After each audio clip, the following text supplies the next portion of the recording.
Novostroykadan uy olib, uysiz qolmaslik uchun quyidagi 5 ta holatga qattiq e'tibor qarating.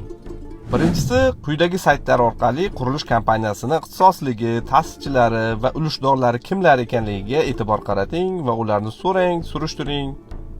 Ikkinchisi, Majburiy ijro byurosining mib.uz sayti orqali ushbu qurilish kompaniyasining qarzdorligi bor yoki yo'qligiga e'tibor qarating.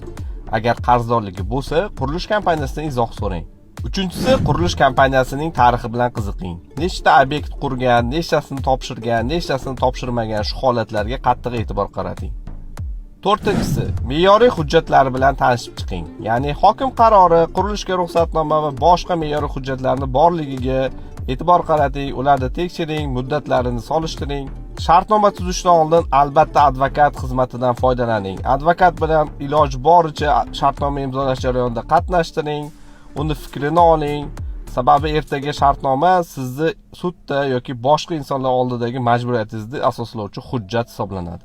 Mazkur holat yuzasidan meni o'zimda yuridik xizmat bor. Ya'ni siz Novostroyka olmoqchi bo'lsangiz yoki sotmoqchi bo'lsangiz, bevosita meni o'zimga murojaat qilishingiz mumkin. Men shartnomani ko'rib, borib, kerak bo'lsa, hamma hujjatlaringizni 0 dan 100 gacha bo'lgan bosqichda rasmiylashtirishda bevosita qatnashaman.